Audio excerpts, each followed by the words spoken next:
Okay, hey everybody, here we're going to get started and we're going to be tying a girdle bug, and we're going to be using a Dairiki number 710 size 6 hook. You can see we'll ping it. For some reason I like that sound. I don't know, maybe it's just me, maybe I'm weird, but that's the ping will start up here. Sometimes I just start back here because I'm going to end up wrapping up here. But as I'm teaching people, I tend to try to start here just because it is good to get a base. But I'm going to start right here because this is kind of what I normally do. And with this fly, like a lot of flies, we start back to the bend. So this fly is going to use, we're going to use chenille. And I've got a couple different types of chenille. I've actually got some thick stuff here. Here's this black. This isn't the greatest stuff, but it's sitting here, so I'm going to use it. So you see the first thing I did was, whenever you're tying with chenille, you want to make an anchor. So if you just pinch the I don't know, probably what is that, a 1/4 inch? Something like that, and you just pull it out and it gives you the little anchor. That's what's underneath the chenille. That allows you to tie it in without creating a bunch of bulk. So you just do a loose wrap, get that tied in. And then, once you do that, we're going to just wrap a couple times, then we're going to add the girdle bug legs. So basically this is what we're going to do on this whole fly. We're just going to kind of work our way up. So we do one. You can actually almost do just one wrap. We're going to do two, and then wrap over it.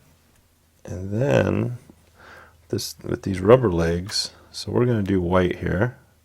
And the way it comes, it's got all these little individual slots. So if you just grab one with your fingernail and pull it off, rips right off.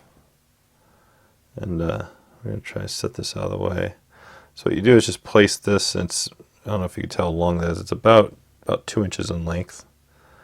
2-inch length. So you just tie that on top, and we'll be able to trim this up afterwards. The main thing is just get it on. So you kind of do a loose wrap over the top. And it doesn't matter if it's perfect on this because we can wrap back over it. So we're kind of just doing the wrap on top. There's 3, 4, and now I can start adjusting it. Now I can kind of pull it and wrap over the top. I'll show you in a sec here to get it in position. And I'm kind of just using my hands to pull it, but I'll turn it and show you.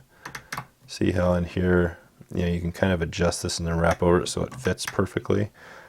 And then also when we get the wrap the chenille, it'll kind of wrap back over. And this side I'm going to pull, this one I'm going to pull back and then wrap back over it a little bit just to make it straight. And you want them to kind of sit out either straight or kind of lean, towards back here. You don't want them to be forward, but it's not a huge deal. So I'll just wrap that, and then I'm going to wrap back over the rubber legs just to kind of cover them up a little bit, but we will use the chenille to cover this up here in a sec. So once you get that, then you just wrap. Let's see if this works. This might not work that well. I'm going to wrap one here. I'm just going to wrap back over like this. See that? So we basically just wrapped one and then wrapped back over, and that's almost enough because we're going to do 3. We're going to do 3 legs. So now, I'm going to do another one right here. And a lot of these, you do see some where they only do 2 legs, or they do 2 sticking out the front. I think it's just as easy to do 3 on the sides, and they end up looking like they're sticking out of the front anyway. So I'm going to do the same thing. I'm going to wrap over 3 times, maybe do 4. And then I'm going to bend this down like this and back so I can kind of put it in position about right there. So I'm going to wrap back over, and then also once I get it tight, I'm going to use the chenille to wrap back over it. Same thing on this one. I'm going to wrap so it sits back here a little bit, so it kind of angles to the back. And then as soon as I get this, I'll show you what we're looking like here. So you can see how we're looking. Chenille. Basically, it's just a couple wraps of chenille in between each of the rubber legs until you get to the front. I'll show you the same thing here. So okay, so we got that kind of in. So now again, I'm going to wrap once right there, and then the second wrap is going to be right behind it. There you go. This one sometimes you can do 2. I probably will do another one just to get it spaced a little bit. So I'm going to wrap on top there. You know, and these things, again, spacing, it's important, but it's not critical. This thing's just going to be fluttering down the water. You know, these legs are going to kind of be going everywhere, so it's kind of not a huge deal if it's not perfect. And really, that can be said just with fly tying in general. So we're going to do one more leg here. Give us a total of 6 legs. Wrap the same thing. We're just going to loose wrap right on top. Just kind of, you want to try to anchor it right on top of the fly. 1, there's 2, 3, 4, 5, and then again I'm going to pull back a little bit just to get in position. This rubber leg, the white rubber legs are very easy to work with.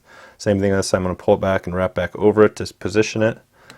So we're just positioning the rubber legs so they don't really stick out, up or out. I'm securing them so they all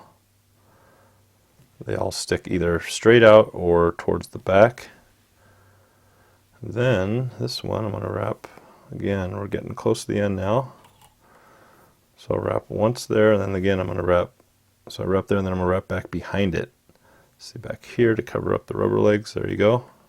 And as you're doing this, you can kind of adjust the legs as you're tightening the chenille. And then I'm going to do one more wrap here, and then wrap it around, and that will be able to secure off the fly. 1, 2, 3, 4, 5. Cut that off. And like I said, again, the chenille isn't the best chenille, but it's what we had here on the table. I'm just going to finish this head off, do a really nice little small head. And the one thing we didn't put on here is weight. This is definitely getting on the bottom, so if you want to get it down, if you're not using split shot, I tend to sometimes use just split shot, and sometimes depending on the water depth, you might be able to get away with just an unweighted fly. You know, this is easier to cast. So again, there's what the bug looks like. See, very basic, and now I'm just going to cut these legs off. I'll put it back in the vise for a sec here. So I'm just going to get them so they're about the same length, and you know, you don't want them super long, but something like that. Go down here, make these about the same length, roughly about right about in there. There you go. You know, and looking at this is you know, it's pretty simple. You can see there's the bug. It's got, you know, it's essentially imitating a stonefly, and you know, when this is tumbling, you fish it under weight, and as it's tumbling down the bottom, you know, these rubber legs are going everywhere, and you know, the fish only has a little bit of time to, you know, to hit it. So they just see the action. That's what a rubber leg, the girdle bug's so cool. So yeah, so that's what I got for you guys. Wanted to show you this simple, ineffective girdle bug. We use this a lot in Montana. Definitely a super basic, you know, that's a nice thing. You just bust these things out pretty quick. If you want more videos or instruction, you can go to flytyingmentor.com if you want to get more personalized coaching, or you want to get some materials delivered to your door for this or any of the other patterns, you can check there. That would be awesome, and we'll catch you guys on the next video. We'll see you then.